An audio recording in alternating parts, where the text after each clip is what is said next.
Hola, es un placer tenerte aquí. Antes de comenzar, suscríbete al canal y dale like al vídeo. Después de un año de noviazgo, mi prometido Javier me dijo que por fin conocería a su padre, un supuesto empresario millonario que vivía en una mansión a las afueras de Madrid. Hasta entonces, todo lo que sabía de él eran relatos que sonaban a película, viajes en jet privado, inversiones en hoteles de lujo, cenas con políticos y actores.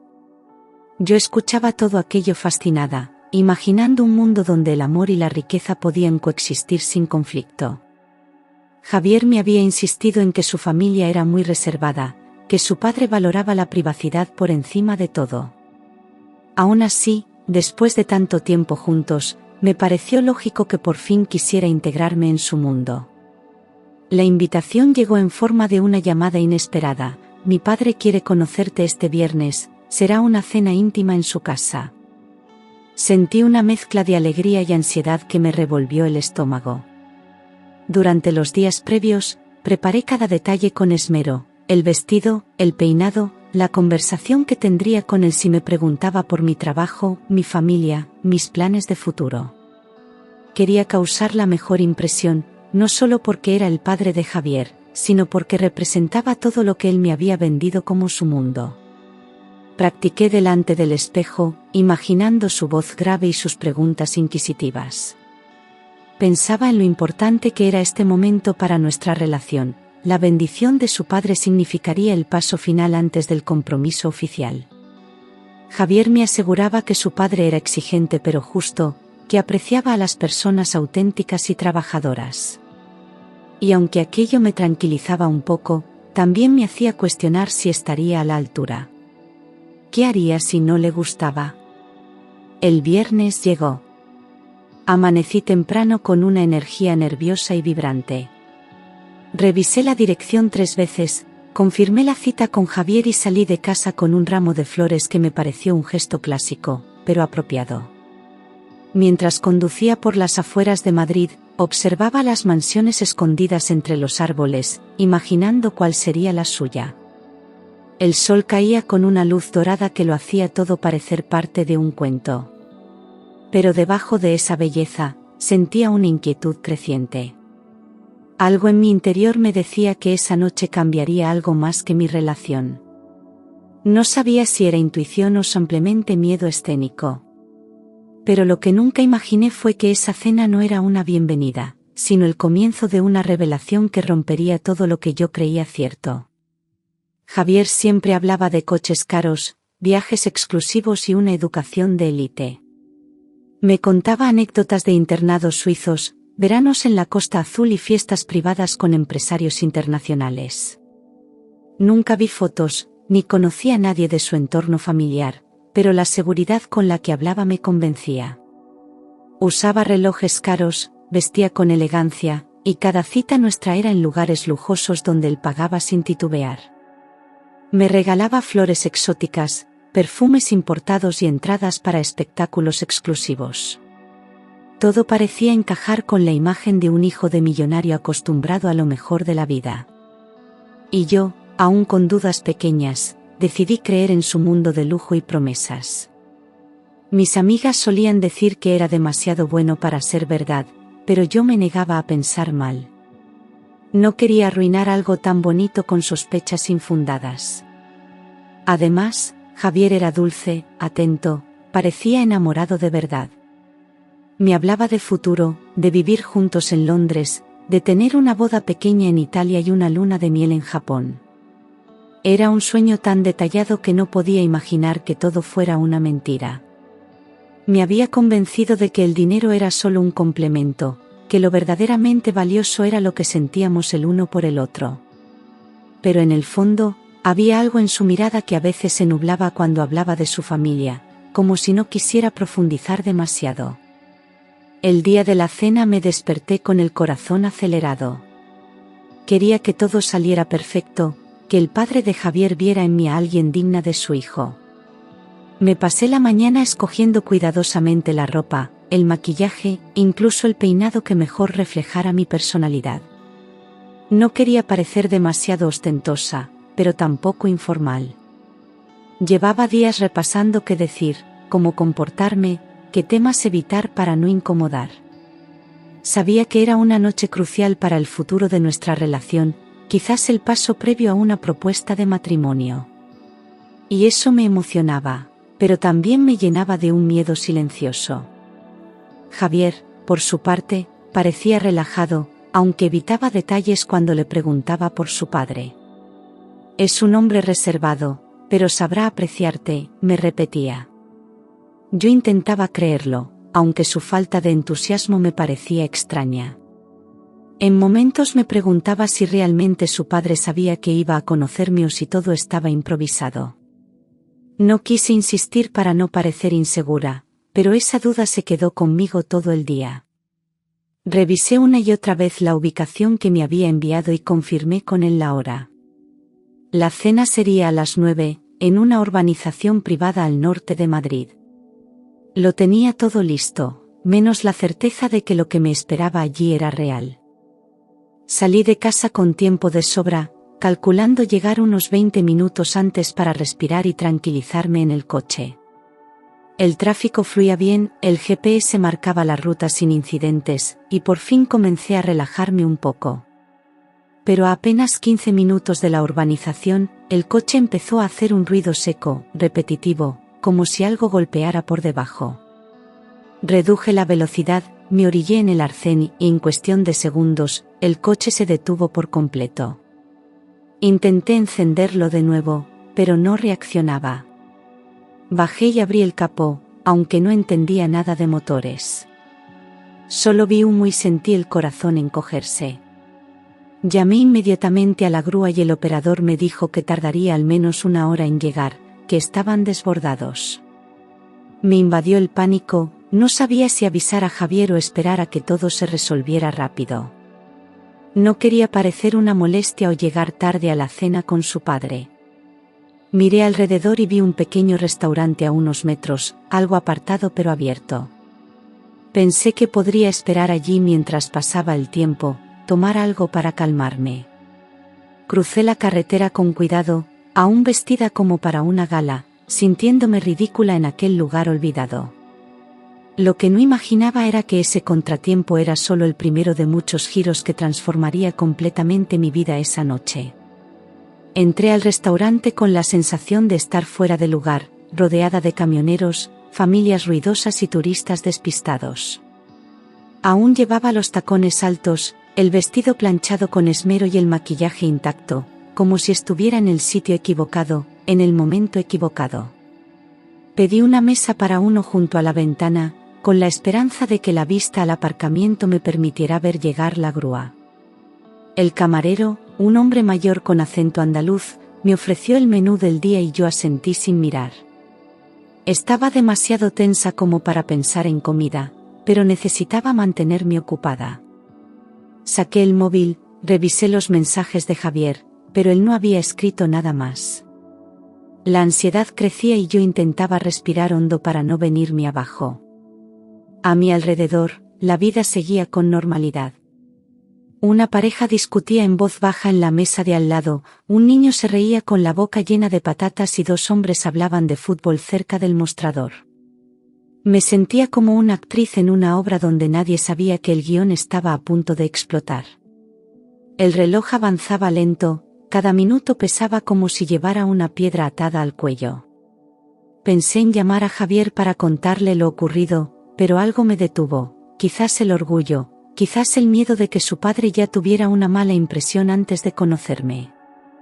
En vez de eso, decidí esperar en silencio, convencida de que la grúa llegaría pronto y todo quedaría como una anécdota. Pero esa pausa forzada en mi camino escondía una oportunidad que el destino estaba a punto de mostrarme. El camarero trajo un plato de sopa caliente y una ensalada sencilla, junto con un refresco. Le di las gracias con una sonrisa forzada y me quedé observando la comida sin tocarla. No tenía hambre, solo un nudo en el estómago que no se deshacía ni con agua.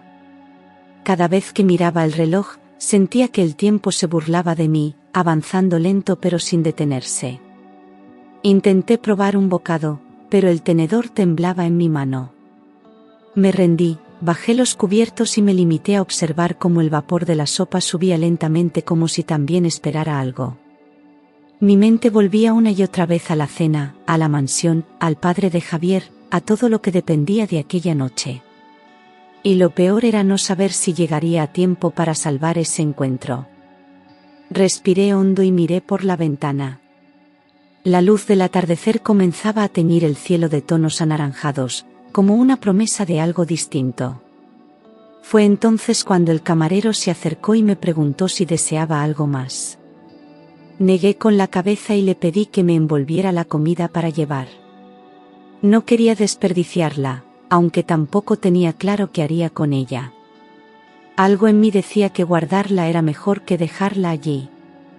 Mientras esperaba el paquete, me levanté para ir al baño y refrescarme el rostro. Me miré al espejo y por un instante no me reconocí. Era yo, pero al mismo tiempo no lo era. Como si aquella mujer frente al espejo presintiera que estaba a punto de cruzarse con una verdad que le cambiaría el rumbo. Al salir del restaurante, con el almuerzo intacto en una bolsa de papel, lo vi.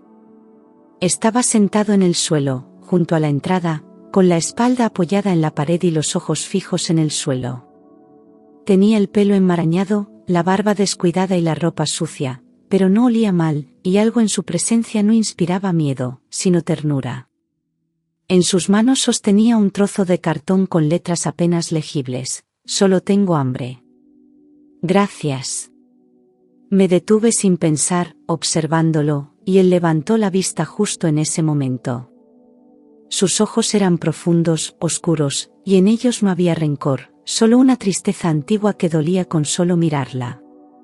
Me quedé paralizada unos segundos, sin saber qué hacer.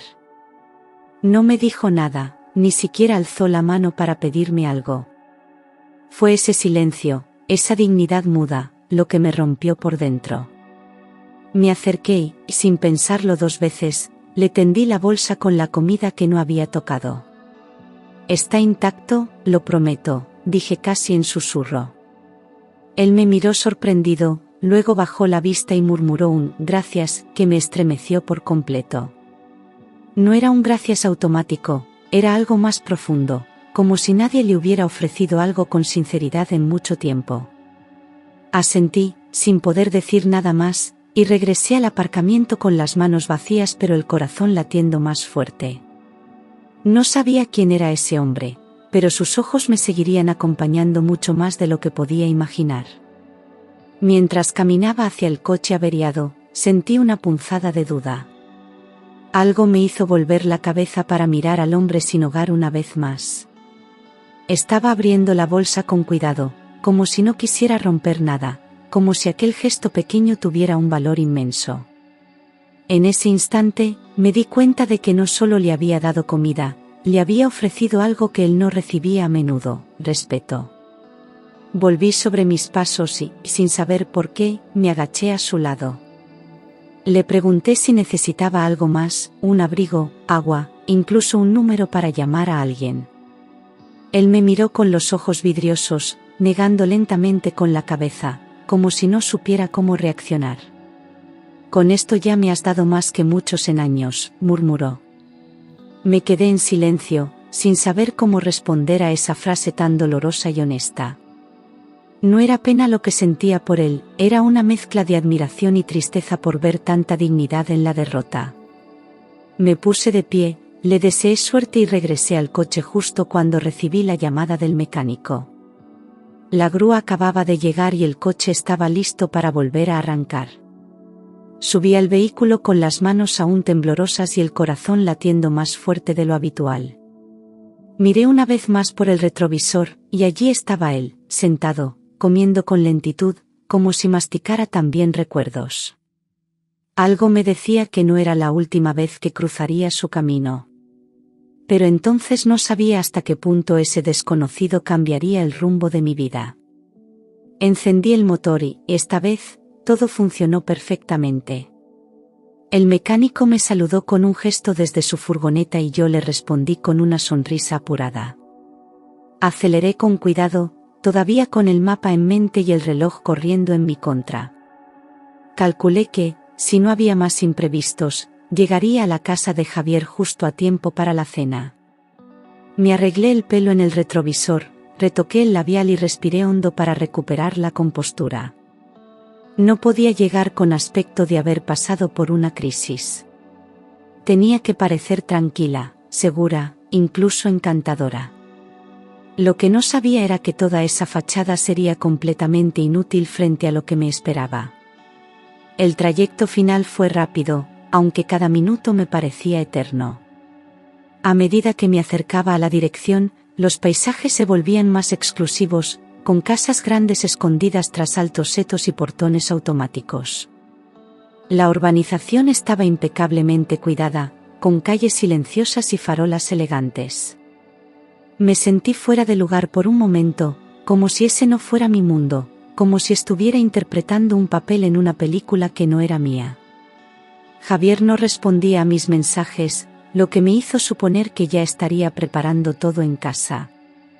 Aparqué frente al número que él me había indicado, y mi estómago volvió a tensarse. Era el momento de dejar las dudas atrás. O al menos eso creía. Desde fuera, la casa imponía respeto, fachada blanca, ventanales amplios, jardín cuidado y una entrada discreta pero elegante. No era exactamente una mansión, pero sí una casa costosa, de esas que uno imagina que pertenece a alguien de éxito. Toqué el timbre con la mano temblorosa y, tras unos segundos, la puerta se abrió. Me recibió una mujer vestida de negro, que no se presentó como empleada pero tampoco mostró familiaridad alguna. Me indicó que pasara con un gesto seco, sin palabras, y se perdió por un pasillo sin mirar atrás. El interior de la casa estaba perfectamente limpio, pero algo en el ambiente me resultaba artificial. Demasiado orden, demasiado silencio, como si nadie viviera allí de verdad. Avancé por el recibidor y observé que no había ni una sola fotografía en las paredes, ningún objeto personal, ni cuadros familiares. Todo parecía decorado con un gusto genérico, casi como un piso piloto o una casa de alquiler para eventos. Javier apareció desde la cocina, con una copa en la mano y una sonrisa algo forzada. «Estás preciosa», me dijo, acercándose a darme un beso en la mejilla. Me abrazó con rapidez, casi nervioso, y me invitó a pasar al comedor donde, según él, su padre ya nos esperaba. Respiré hondo una vez más, intentando ignorar la incomodidad que empezaba a apoderarse de mí. En mi cabeza, algo no encajaba, pero aún no podía ponerle nombre. Me adentré en el comedor con paso firme, intentando disimular la incomodidad creciente. La mesa estaba impecablemente puesta, con cubiertos alineados y copas de cristal fino, pero no había ni una vela, ni un centro de mesa, ni un toque personal. Las paredes blancas estaban desnudas, y el único sonido era el leve zumbido de un aire acondicionado invisible. En un rincón, una planta artificial parecía ser lo único vivo en aquella estancia. No olía a comida casera, ni a perfume masculino, ni a hogar. Todo parecía montado con rapidez, como si alguien hubiese preparado una escena para una visita puntual. Miré a Javier buscando alguna pista, pero él solo se limitaba a sonreír con nerviosismo. Me senté en una de las sillas sin saber si estaba entrando en un teatro o en la casa de su supuesto padre. Javier me sirvió vino y me dijo que su padre bajaría en unos minutos, que acababa de llegar de una reunión importante. Intenté relajarme, pero mis sentidos estaban alerta, captando cada detalle con sospecha. Me fijé en que las botellas aún tenían los precios pegados, como si hubieran sido compradas a última hora. El mantel estaba recién planchado, pero una de las servilletas aún tenía una etiqueta colgando. Era como si todo fuese prestado, temporal, vacío de historia. Y entonces supe que aquella cena no iba a ser como yo había imaginado. Minutos después, escuchamos pasos en el pasillo. Javier se levantó de inmediato y dijo con una voz forzada: «Ahí está mi padre, ven a conocerle». Me giré hacia la puerta con una sonrisa educada en los labios, pero al ver al hombre que entraba, sentí que el aire se me escapaba del cuerpo. Era el mismo sin techo a quien yo había dado la comida horas antes, con la ropa cambiada, el pelo peinado y una expresión desconcertada en el rostro. Me quedé paralizada, incapaz de disimular mi sorpresa, mientras él también me miraba con los ojos muy abiertos, como si no entendiera qué hacía yo allí. Durante unos segundos eternos, nadie dijo nada. Javier rompió el silencio con una presentación incómoda. Ella es Marta, papá. Marta, este es mi padre, don Arturo. El hombre apenas asintió, sin pronunciar palabra. Se sentó en la cabecera de la mesa como si le costara entender qué papel debía interpretar. Yo intenté recomponerme, forzando una sonrisa, pero por dentro mi mente hervía de preguntas. ¿Qué significaba aquello? ¿Era una coincidencia absurda o algo más oscuro?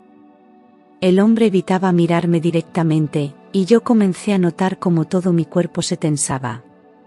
Javier, en cambio, se servía vino como si nada hubiese ocurrido, fingiendo una normalidad que ya no se sostenía. La cena comenzó, aunque en realidad nadie parecía tener hambre. Yo no podía apartar la vista del rostro del supuesto don Arturo, que ahora parecía más incómodo que nunca.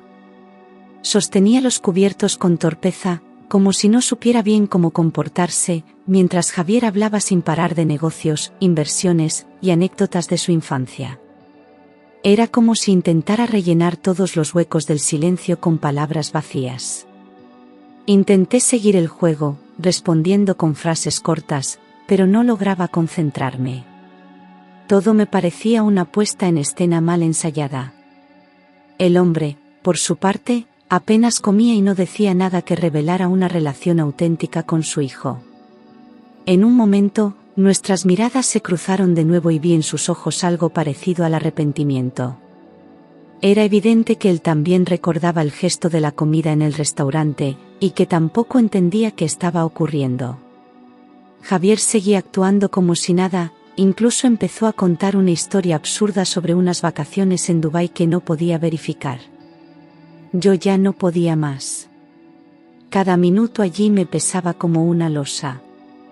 El silencio entre los tres era casi insoportable, solo interrumpido por el sonido de los cubiertos. Sentía que me habían metido en una mentira demasiado grande, y estaba a punto de estallar. Javier seguía con su farsa, hablando de supuestas inversiones familiares, de hoteles que nunca vi y de un imperio empresarial que empezaba a sonar ridículo. El hombre que fingía ser su padre asentía de vez en cuando, sin añadir nada, como si repitiera un papel que no había ensayado bien. Yo observaba todo con atención, como si mis sentidos se hubieran agudizado de golpe. Me di cuenta de que el hombre no conocía los nombres que Javier mencionaba, ni reaccionaba con emoción ante los recuerdos. Era todo tan plano, tan mecánico, que la incomodidad era palpable. Javier evitaba mirarme directamente, como si intuyera que algo en mí ya había cambiado. Su voz sonaba forzada, demasiado alta, como si hablara para convencer más que para compartir. Quise interrumpir, hacer una pregunta directa, algo que obligara a esa farsa a derrumbarse. Pero el miedo a la confrontación me frenó. No quería montar una escena sin pruebas concretas, aunque las señales estaban por todas partes. Fingí una sonrisa cuando Javier me ofreció más vino y respondí con monosílabos durante el resto de la conversación. El falso don Arturo empezó a sudar ligeramente, y en un momento pidió permiso para ir al baño, visiblemente incómodo. Javier lo observó marcharse y luego me miró con una sonrisa tensa. «Está nervioso, no suele recibir visitas», dijo, como si esa frase pudiera justificar la falta total de naturalidad. Yo asentí, pero por dentro, algo empezaba a hervir. El silencio volvió a instalarse en el comedor, pero esta vez era distinto, denso, cortante, casi insoportable. Javier jugaba con su servilleta, evitando el contacto visual, y yo no sabía si tenía más rabia o tristeza. La imagen de aquel hombre en la calle, pidiendo comida, no dejaba de perseguirme. ¿Qué hacía ahí, ahora vestido de traje, fingiendo ser alguien que no era? Me costaba creer que fuera una coincidencia. Todo apuntaba a una mentira cuidadosamente armada, aunque torpemente ejecutada. Cada minuto que pasaba hacía más evidente la falta de conexión entre los dos hombres. Parecían dos desconocidos forzados a actuar una relación que no existía. Cuando el hombre regresó del baño, evitó sentarse de nuevo. Se quedó de pie junto a la puerta, como si quisiera escapar en cualquier momento. Javier le insistió con un gesto a que regresara a la mesa, pero él respondió con una sonrisa forzada y volvió a sentarse con rigidez. Yo no podía fingir más. La tensión era insoportable y el teatro ya no se sostenía. El aire parecía cargado de algo que estaba a punto de explotar. Javier retomó la conversación como si nada, pero esta vez noté una leve desesperación en su voz. Hablaba más rápido, mezclaba datos, y yo supe, sin lugar a dudas, que estaba mintiendo. Y que lo peor aún no había salido a la luz. Necesitaba un respiro. Me levanté de la mesa con una excusa cualquiera y caminé hacia el pasillo en busca del baño.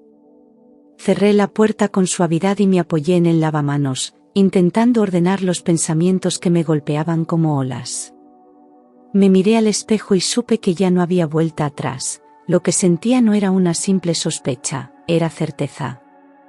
Me refresqué el rostro, respiré hondo y, al salir, escuché voces en la cocina. Me acerqué con cautela, sin hacer ruido, y reconocí de inmediato la voz de Javier. Estaba hablando en susurros con el hombre. 5 billetes y te largas después. Solo sonríe y ya está. Sentí que el suelo se abría bajo mis pies. Me quedé inmóvil, con el corazón latiendo tan fuerte que temía que me delatara.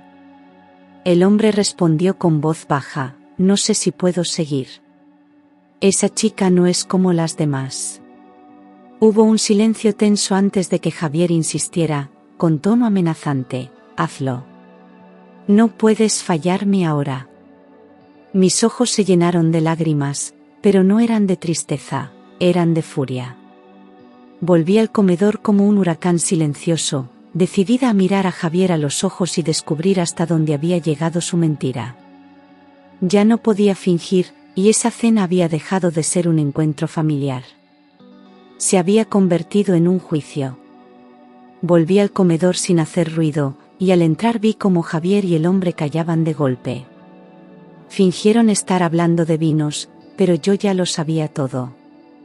Me senté con calma y clavé mis ojos en Javier, esperando a que dijera algo, que se atreviera a mantener la mentira. Él desvió la mirada, incómodo, mientras el otro hombre bajaba la cabeza como si sintiera vergüenza. El silencio volvió a reinar, espeso como el humo. Sentí que todo lo que habíamos vivido durante un año se desmoronaba frente a mí. Las flores, las promesas, los viajes, ¿todo era una fachada? No pude más. Con voz firme y tranquila, pregunté mirando al supuesto don Arturo, ¿cómo se llama usted realmente? El hombre me miró con los ojos llenos de culpa, y antes de que pudiera responder, Javier se levantó bruscamente. No importa cómo se llama, lo importante es lo que yo siento por ti, dijo con desesperación. Pero yo ya no quería oír excusas, quería la verdad, toda la verdad. El hombre me confesó entonces que Javier lo había recogido esa misma mañana de una plaza cercana. Le ofreció dinero, ropa y comida a cambio de fingir ser su padre durante una cena. Yo no quería hacerlo, pero tenía hambre y vergüenza, añadió. Mis manos temblaban, pero mi mente estaba más clara que nunca, me habían utilizado. El dolor fue inmediato, como una punzada aguda en el pecho. Durante un año había amado a alguien que no existía. No solo me había mentido sobre su familia, sino sobre todo su mundo. Me sentí estafada, engañada y profundamente humillada. Cada palabra que había creído, cada gesto que había valorado, se transformó en una daga. Javier intentaba acercarse, balbuceando explicaciones que ya no quería escuchar. Lo hice por miedo, por inseguridad, porque no quería perderte, repetía como un disco rayado. pero en sus ojos no había arrepentimiento sincero, solo desesperación por no ser descubierto del todo. Me levanté lentamente, con el corazón roto pero con la dignidad intacta. Miré al hombre que había fingido y le dije con suavidad: gracias por decir la verdad. Luego, volví a mirar a Javier con una frialdad que nunca había sentido. No me conoces si pensaste que esto iba a funcionar. No soy el tipo de mujer que se impresiona con mentiras. Él intentó detenerme, tomó mi mano, pero yo la retiré de inmediato. Sin decir una palabra más, salí de aquella casa que nunca fue un hogar. Afuera, el aire frío me golpeó el rostro y por primera vez en meses, sentí que respiraba de verdad. No sabía qué iba a hacer, pero sabía que no volvería a mirar atrás. Javier salió corriendo tras de mí, desesperado, gritándome que no me fuera así, que merecía una oportunidad para explicarse. Me detuve en la acera, aún con los ojos húmedos, y me giré despacio. ¿Una oportunidad? Después de un año de mentiras, después de inventarte una vida entera, le solté con una calma que me sorprendió. Él se acercó lentamente, diciendo que todo lo hizo por amor, que no soportaba la idea de no ser suficiente para mí. Me miraba con ojos suplicantes, pero ya era tarde. El amor no puede construirse sobre ruinas, y lo nuestro ya no tenía cimientos. ¿Cuál es tu verdadero apellido, Javier?, pregunté sin rodeos. Se quedó helado, como si no esperara esa pregunta tan directa. Bajó la mirada y murmuró: Moreno. Javier Moreno. Vivo con mi madre en Vallecas. Trabajo en una tienda de telefonía. Y entonces entendí que no era solo la mentira, sino la cobardía de no confiar en mí desde el principio. Si me hubiera dicho la verdad desde el primer día, todo podría haber sido distinto. Pero eligió manipular, engañar, inventar. No me duele que no fueras rico, me duele que no fueras valiente, le dije. Di media vuelta, con el corazón hecho pedazos, pero decidida a no quedarme con las sobras de una mentira. Javier se quedó de pie, en silencio, mientras mi figura se alejaba. Finalmente, con voz rota, empezó a confesar todo. Me habló de su infancia humilde, de una madre controladora que lo hacía sentir pequeño, de una vida sin lujos y de la inseguridad que siempre lo acompañó. Me dijo que, cuando me conoció, pensó que nunca me aceptaría si yo sabía la verdad. Así que construyó un personaje para estar a mi altura, según él. Inventó a un padre empresario, una fortuna imaginaria y una vida que solo existía en su cabeza. No quería enamorarte de mí, quería enamorarte del hombre que desearías tener, murmuró entre lágrimas. Escucharlo me rompía por dentro, pero ya no podía sentir compasión. Todo lo que alguna vez fue ternura se había convertido en desconfianza. Lo peor no era la mentira, era la forma en la que la sostuvo durante tanto tiempo, involucrando a personas inocentes en su teatro. ¿Y si ese hombre no hubiera aceptado fingir, qué hubieras hecho? ¿Hasta dónde habrías llegado?, pregunté sin esperar respuesta. Javier bajó la mirada, derrotado. Me di cuenta de que no hablaba con un villano, sino con un cobarde que no supo amar de forma sincera. Y eso dolía más que cualquier traición. Me di la vuelta sin añadir nada más. No quería palabras, quería distancia. Caminé sin rumbo durante unos minutos, sintiendo el frío de la noche calar hasta los huesos. Saqué el móvil y pedí un taxi, sin saber muy bien a dónde quería ir. Solo necesitaba estar lejos de todo aquello. Mientras esperaba, me senté en un banco cercano, intentando procesar lo vivido. Las lágrimas comenzaron a caer sin que pudiera detenerlas. No era solo dolor, era una mezcla de vergüenza, rabia y decepción. ¿Cómo pude haber sido tan ciega? ¿Cómo no vi las señales? Me sentía estúpida, como si todo el mundo hubiera notado la farsa menos yo. Cuando el taxi llegó, el conductor me preguntó si estaba bien. Solo asentí y le di la dirección de casa de una amiga. No quería volver a mi piso sola, no esa noche. Durante el trayecto, miré por la ventana, viendo las luces de la ciudad pasar como destellos borrosos. En mi pecho, algo se había roto, y no sabía si alguna vez volvería a confiar del mismo modo. Javier no solo me había mentido, me había hecho dudar de mí misma. Y eso era lo más cruel de todo. Esa noche, decidí que no permitiría que nadie volviera a derrumbarme así. Porque si no podía contar con la verdad, al menos me quedaba mi dignidad. Durante los días siguientes, el dolor no me abandonó. Todo me recordaba a él, los mensajes guardados, las fotos, los lugares a los que fuimos. Intenté borrarlo de mis redes, de mi móvil, de mi memoria, pero el corazón no obedece tan fácilmente. Me sentía humillada, como si todo el mundo pudiera ver la marca de la mentira en mi rostro. Evité contarle los detalles a mi familia, solo les dije que habíamos terminado. Pero con mis amigas no pude fingir. Cuando les conté la verdad, algunas se mostraron indignadas, otras me abrazaron en silencio. Y yo solo quería desaparecer. Durante una semana entera no salí de casa. Apagué el móvil, cerré las cortinas y dejé que el tiempo pasara. Lloré lo que tenía que llorar. Releí nuestros mensajes una última vez y, sin pensarlo dos veces, los borré. No porque quisiera olvidar, sino porque necesitaba empezar de nuevo. La humillación no iba a definir quién era. Y aunque el corazón seguía roto, había una fuerza nueva naciendo en mí. Una fuerza que venía del fondo de la tristeza, pero que prometía transformarse en algo más.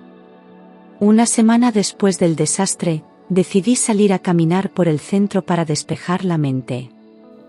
Llevaba días encerrada, repitiendo mentalmente todo lo ocurrido, y sentía que si no respiraba otro aire, me ahogaría. Iba con gafas de sol y auriculares, intentando pasar desapercibida. Fue entonces cuando lo vi. Sentado en el mismo banco de siempre, con su ropa desgastada pero limpia, el hombre que había fingido ser el padre de Javier. Me detuve en seco, sorprendida de verlo allí, como si el destino me devolviera una pieza suelta de aquel rompecabezas. Él también me reconoció al instante. Me hizo un gesto con la mano, tímido, como si no supiera si yo querría hablarle. Me acerqué lentamente, aún con dudas, pero también con curiosidad. Me senté a su lado sin decir nada durante los primeros segundos. Él rompió el silencio con una voz suave: «No pensé que volvería a verte». Yo respondí con una media sonrisa amarga: «Yo tampoco». Nos miramos con esa complicidad silenciosa que solo tienen quienes han compartido una mentira y una verdad. Me explicó que había devuelto el dinero a Javier esa misma noche, y que había dormido en la calle por no querer aceptar nada de aquello. «No quiero que me compren por una farsa», dijo con orgullo. Me conmovió, porque detrás de su aspecto roto había una dignidad que pocas personas poseen. Pasamos más de una hora hablando, como si nos conociéramos de toda la vida.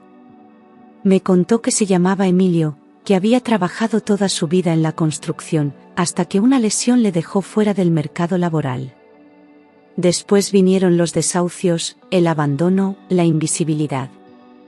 Lo escuchaba con el corazón encogido, no por pena, sino por la forma serena en que contaba su historia, sin dramatismos, sin victimismo.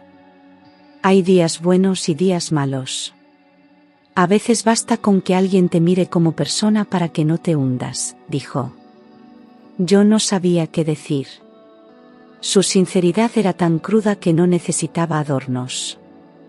Le confesé que me sentía rota, traicionada, que aún no entendía cómo había caído en la trampa de alguien como Javier. Emilio me miró con calma y dijo algo que jamás olvidaré: creer en alguien no es un error.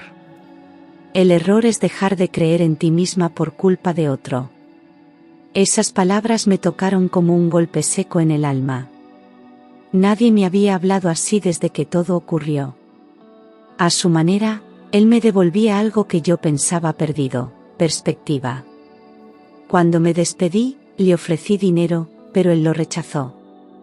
Me dio las gracias por escucharle, y yo, por primera vez en días, sentí que había encontrado algo real entre tanta mentira. Esa noche volví a casa con la cabeza llena de pensamientos.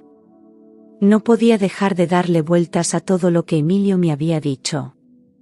Me di cuenta de que había estado buscando validación en el lugar equivocado, en un amor basado en apariencias, no en verdades.